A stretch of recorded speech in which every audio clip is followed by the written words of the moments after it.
The clock on the wall struck 6:17 p.m. when Daniel Carter heard the sound of an engine rolling into the private driveway. He froze halfway through peeling carrots, the cheap kitchen knife slipping slightly in his fingers. His daughter, Lily, sat at the small table behind him, coloring quietly, her feet swinging above the floor. No one was supposed to be due home for hours. Daniel's pulse kicked up. He walked to the window and peeked through the curtain. The sleek black Tesla Model X glided to a stop, and the driver's side door opened. A tall man in a tailored navy suit stepped out, his hair perfectly groomed, as if the world itself would have to reshape if a strand dared fall out of place. Elias Davenport, billionaire, CEO, tech visionary, and Daniel's employer. He was supposed to still be on his flight to Zurich for another 8 hours. Daniel's heart slammed against his ribs. "Dad," Lily said, sensing his sudden stillness. "What's wrong?" Daniel didn't answer immediately. He watched the billionaire lift his suitcase, walk toward the front steps, and reach for the door. Daniel spun around, crossed the kitchen in 2 long strides, and knelt in front of his daughter. "Lily," he whispered sharply, "go to the laundry room. Close the door. Stay quiet. No talking, no noise, not even a whisper. Do you understand?" Her big brown eyes widened. "But," he placed a finger to her lips. "Shush, not one word. Go now." She nodded and hurried off, clutching her coloring book. The front door opened. Footsteps echoed in the vast foyer. Daniel exhaled once, deeply, and forced his heartbeat to slow.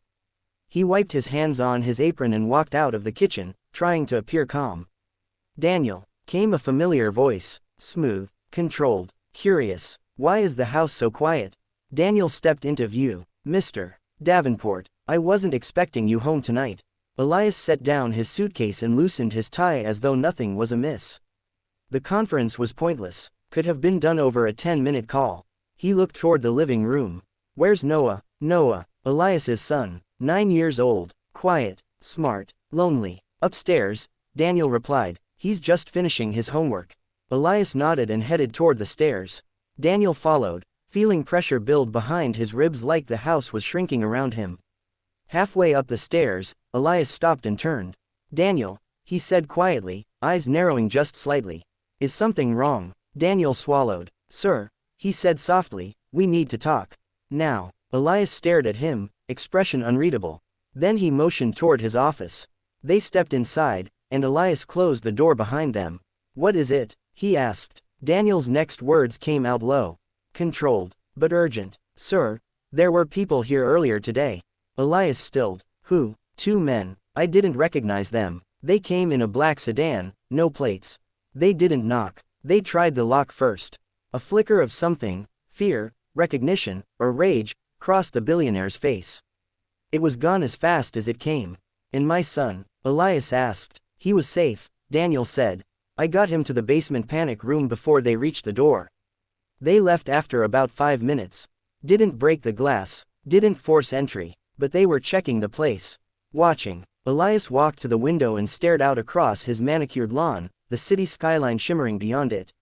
He said nothing for a long moment. Daniel's jaw tightened. "Sir, I think someone is following your family." Elias turned around. His eyes were sharper now. Calculating. "It's not someone," he said quietly. "It's them." Daniel's stomach dropped. The name didn't need saying. He had heard it once before in a whispered conversation he wasn't supposed to. "Over here." A name spoken like a shadow moving through a room. And now the shadow was here. Daniel stepped closer. "Do we need to call the police?" "No." Elias's voice was firm, final. "No police, sir. Police can't help with this." Daniel stared at him. "Then what do you want me to do?" Elias looked at him, and for the first time since Daniel had known him, he didn't look like a billionaire. Or a CEO. Or a man in control of the world around him. He looked like a father. "Protect Noah," Elias said quietly. "No matter what happens next." Daniel nodded once. "I will." Elias moved to step past him, then stopped. "Daniel," he said, voice low. "Where is Lily?" Daniel's breath caught. He didn't speak. He didn't move. He couldn't. A slow, dangerous stillness settled around Elias. "Daniel," he repeated, softer this time. "Where is your daughter?" Daniel forced himself to meet his eyes. "She's here," he said. "In the house." Elias closed his eyes briefly. Not surprised. More pained. "You should have taken her away." Daniel's jaw tightened. "I tried. But the moment I opened the front door earlier, one of the men across the street lifted his phone and took a picture. They saw her. They know her face now. If I tried to leave, he shook his head, they would follow. Elias opened his eyes again. Anger, not at Daniel, but at the situation, flashed there. Then we keep her safe too, he said quietly. Daniel's breath left him in a slow exhale of relief. But the danger remained thick in the air. Just then, footsteps sounded in the hallway. Both men turned sharply. Noah stood in the doorway, his backpack hanging off one shoulder. Dad, is everything okay? Elias instantly put on a smile. Fake, but convincing. Yes, everything's fine, son. Come here. Noah walked in, but his eyes flicked between the men's faces. He sensed tension. He always did. Daniel stepped forward. I'll get dinner started, he said, leaving them.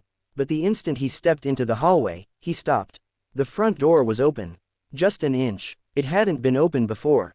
Someone had opened it. Someone was inside. Daniel's pulse thundered. He reached into the hall closet and pulled out the only weapon he knew Elias kept unlocked, a heavy steel flashlight. Footsteps sounded from the living room. Slow, unhurried. Daniel's muscles tensed. Then a voice floated out. Calm, almost amused. You've been doing a very good job protecting the children, Mr. Carter. Daniel's blood froze. The flashlight shook slightly in his hands. The man stepped into view. Black coat, clean haircut, pale eyes that didn't blink enough. He smiled. But the game has changed now. Daniel lowered his voice to a whisper, and every word was laced with warning, command, and fear. Shut up. Don't say a word. Behind him, he felt Elias and Noah freeze. The man smiled wider. Oh, he said softly. I'm not here to talk. He reached inside his coat. Daniel lunged forward. The house erupted.